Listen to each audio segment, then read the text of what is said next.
जय संविधान, जय भीम, महात्मा गांधी की जय, गुड मुर्दाबाद। देखिए, सारे दर्शक श्रोता इस बार से की जानकारी उनको है कि आज के वर्ल्ड में, विश्व में सोशल मीडिया एक बहुत महत्वपूर्ण रोल प्ले करता है और सोशल मीडिया कुछ भ्रांतियां भी पैदा कर सकता है और कुछ सच्ची खबरें जो देश हित में है उसको भी बता सकता है। तो इसलिए हमको सोशल मीडिया को बड़े ध्यान से देखना चाहिए, समझना चाहिए और उस पर सरकार को भी प्रतिक्रिया देनी चाहिए, क्योंकि वरना अर्थ का अनर्थ हो जाता है और जब तक उसका क्लैरिफिकेशन आता है, फैक्ट चेक होता है, तब तक बात बहुत दूर तक चली जाती है। यह देश के लिए बहुत ज्यादा आवश्यक है कि सोशल मीडिया के ऊपर जो चीजें छप रही हैं उनके बारे में सरकार स्पष्टीकरण दे और स्पष्टीकरण सही दे, जिससे जनता के बीच में भ्रांति दूर हो। देखिए, एक बात तो ये सोशल मीडिया में क्या चली, ये तो बात सच सिद्ध हुई कि जो सोशल मीडिया में बात चली थी वो सच थी। वो ये सच थी कि भारत सरकार की जो नीतियां हैं वो काफी हद तक गौतम अडानी जी से प्रेरित हैं। माने जो भी नीतियां बन रही हैं, जो भी समझौते हो रहे हैं, जो भी दौरे हो रहे हैं, विदेशी दौरे हो रहे हैं, वो बेसिकली गौतम अडानी जी के लिए हो रहे हैं। ये केवल आरोप सोशल मीडिया पे नहीं लगा, हमारे देश की तरफ से तो कोई खैर क्लैरिफिकेशन नहीं आया, लेकिन पड़ोसी देशों की तरफ से वो चीजें आई और बाद में वो सिद्ध भी हो गई। बार बार हम लोग बात कर चुके हैं, एक बार और कर लेता हूं संदर्भ के लिए। श्रीलंका के जो पावर कॉर्पोरेशन के चेयरमैन थे, उन्होंने ये कहा था कि अडानी जी का एक प्रोजेक्ट, पावर प्रोजेक्ट लगना था श्रीलंका के अंदर और उस पे उनके पास दबाव था श्रीलंका के राष्ट्रपति का, और श्रीलंका के राष्ट्रपति पे दबाव था भारत के प्रधानमंत्री माननीय मोदी जी का, जिसकी वजह से उनको वो प्रोजेक्ट को मजबूरी में स्वीकार करना पड़ रहा है। और बाद में वो बांग्लादेश के अंदर बहुत बड़ा मुद्दा, वो श्रीलंका के अंदर बहुत बड़ा मुद्दा बन गया, क्योंकि जहां वो प्रोजेक्ट लगाया गया वो इकोलॉजिकल बैलेंस के लिए बड़ा डिस्टरबेंस क्रिएट करने वाला था और वहां की लोकल पॉपुलेशन उसके खिलाफ थी।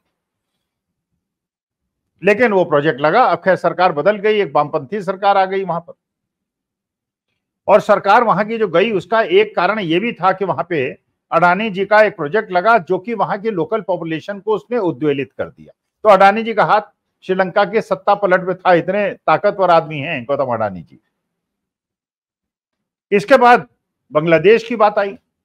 बांग्लादेश के अंदर एक पावर प्रोजेक्ट लगा जो बार बार 2-3 बार मैं कह चुका हूं, एक बार और बता देता हूं संदर्भ के लिए। गोड्डा के अंदर, झारखंड के अंदर एक पावर प्रोजेक्ट लगा जिसमें स्पेशल इकोनॉमिक जोन, किसी पावर प्रोजेक्ट को पहली बार स्पेशल इकोनॉमिक जोन डिक्लेयर करके उसमें कस्टम ड्यूटी के एग्जम्पशन दिए गए।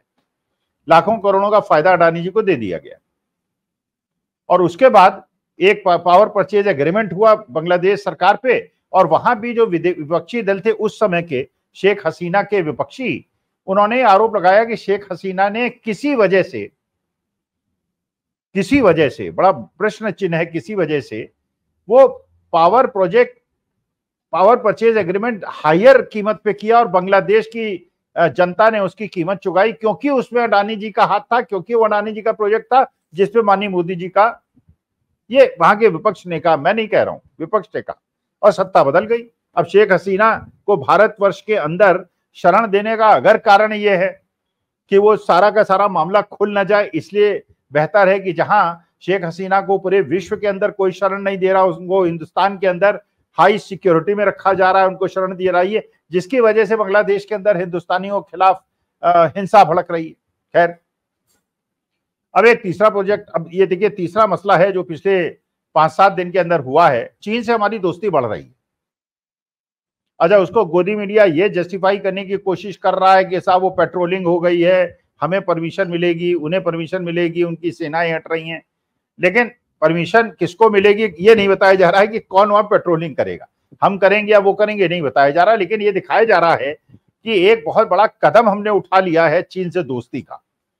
अच्छा, चीन से दोस्ती का, जैसे आप जानते ही हैं कि अगर कोई आदमी, एक व्यक्ति आपको एक बार धोखा दे तो उसको धोखा कहा जाएगा, दूसरी बार धोखा दे उसको महाधोखा कहा जाएगा, लेकिन उसके बावजूद अगर आप उस पर विश्वास करें तो उसको जो कहा जाएगा वो मैं कहूंगा तो अनपार्लियामेंट्री हो जाएगा, इसलिए मैं कहूंगा नहीं। आप खुद अपने आप समझ सकते हैं उसको क्या कहा जाएगा।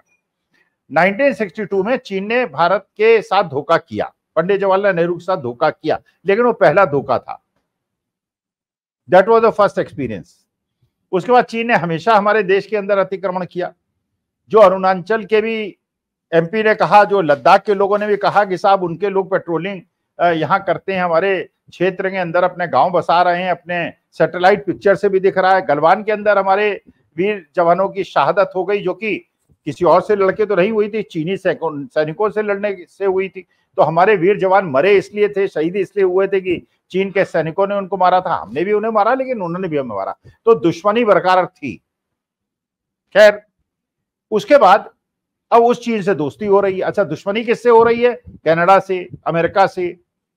कनाडा से अपने राजदूत बुला लिए उन्होंने, अपने राजदूत हमारे यहाँ से बुला लिए। अमेरिका जो है उनके कोर्ट हमारे बड़े बड़े लोगों के खिलाफ सम्मन इशू कर रहे हैं। तो अब ये गोदी मीडिया बताने की कोशिश कर रहा है कि वेस्ट ब्लॉक जो है वो गुंडाई कर रहा है, इसलिए हम चीन से दोस्ती कर रहे हैं, वो चीन जिसने हमेशा आपको धोखा दिया। खैर, अब एक नई खबर आई है सोशल मीडिया में। अब इसका स्पष्टीकरण तो सरकार को देना चाहिए, मैं तो इसको गलत या सही सिद्ध नहीं कर सकता, ना मेरे पास इतने संसाधन है, ना मेरे पास स्रोत है। ये तो डिपार्टमेंट ऑफ कंपनी अफेयर जो है वो ये बताए, जो ये सोशल मीडिया में चीजें तैर रही हैं कि चीन से दोस्ती बढ़ने का वही कारण है जो कि बांग्लादेश की सरकार बदलने का और श्रीलंका की सरकार बदलने का कारण था। ये सोशल मीडिया में बताया जा रहा है कि एक प्रोजेक्ट लगा है, एक बनी है, एक नई कंपनी इनकॉर्पोरेट हुई है। कब? सितंबर 2, 2024 को, सितंबर को। अभी अक्टूबर चल रहा है, माने एक महीने पहले। वो कंपनी कौन सी बनी है? Adani energy resources Shanghai.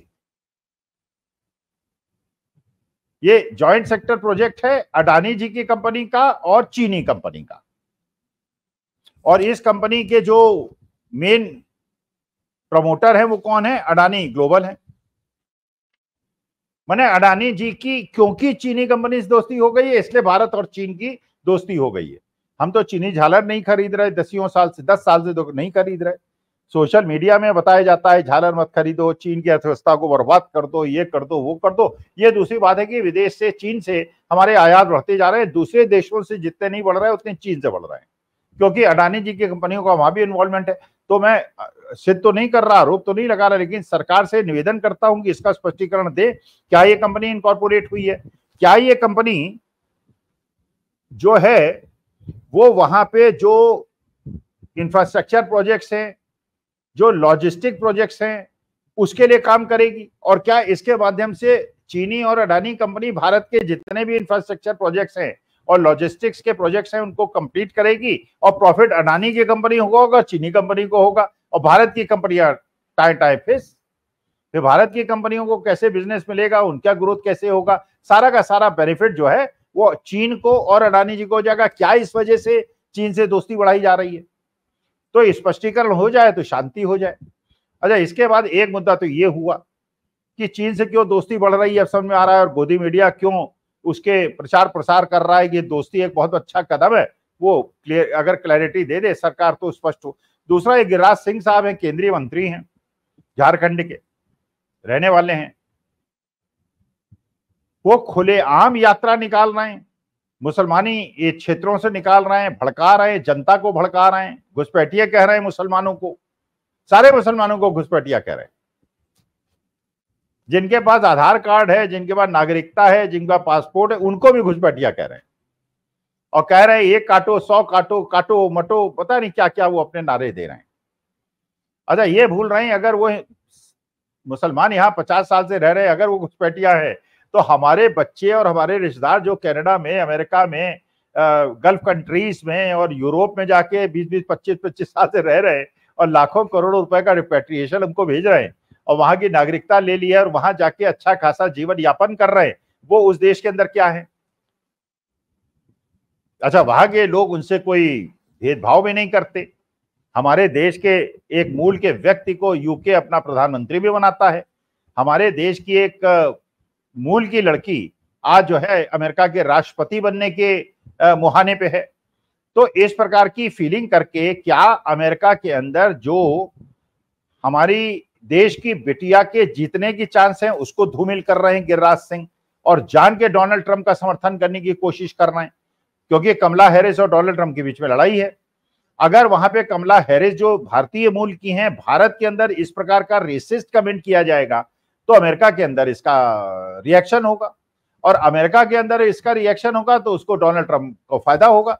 तो पहले तो डोनाल्ड ट्रंप की खुलेआम कन्विंसिंग की गई थी, सपोर्ट किया गया था, लेकिन इस बार क्योंकि कमला हैरिस भारतीय मूल की है, उनके खिलाफ कन्विंसिंग डोनाल्ड ट्रंप की नहीं कर सकते, इसलिए इस प्रकार के वाहियात स्टेटमेंट दे के कमला हैरिस को हराकर डोनाल्ड ट्रंप को उपकृत करने का प्रयास हो रहा है।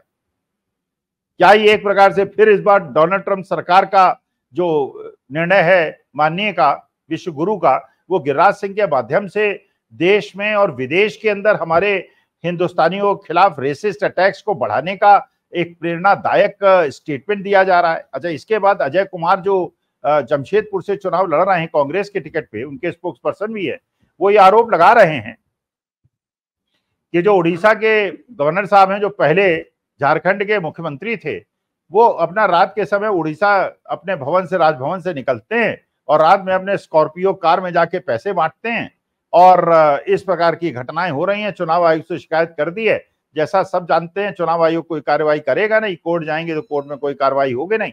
अरे इस प्रकार की व्यवस्था तो तानाशाही में होती है, लोकतंत्र में तो होती नहीं। जहां न्यायिक व्यवस्था ठप हो जाए, जहां चुनाव आयोग निष्पक्ष ना हो, वहां तो तानाशाही माना जाएगा। अच्छा, ये अमेरिका के पेपर्स भी कह रहे हैं, प्रतिष्ठित पेपर्स कह रहे हैं, ये भारत के अंदर कैसा संविधान और लोकतंत्र है, जहां एक व्यक्ति को just because he is a Muslim और ही इज पुअर, वो 4 साल से जेल में पड़ा हुआ, उसका ट्रायल ही नहीं शुरू हुआ है, और 4 साल से उसको बेल नहीं मिल रही है, जबकि bail is a normal process and jail is a exception. लेकिन 4 साल से, तो ये तो एक प्रकार से किसी को भी जेल भेज देना और उसको जेल में रखना, ये तो तानाशाही में होता है, लोकतंत्र में तो होता नहीं। तो चीन से, रूस से, नॉर्थ कोरिया से, इजराइल से दोस्ती और अमेरिका कनाडा से दुश्मनी, ये तो मेरे ख्याल से भारत को क्या साम्यवादी देश बनाने की कोशिश हो रही है, तानाशाही देश बनाने की कोशिश हो रही है। एक तरफ तो अर्बन नक्सल कहा जाता है, वामपंथी कहा जाता है, और दोस्तियां केवल वामपंथी देशों से हो रही हैं। तो जरा विचार कीजिएगा, और इसके बाद अगर लगे कि बात if I am talking sense तो अपने कमेंट्स में बताइएगा। नमस्कार, धन्यवाद और प्रणाम।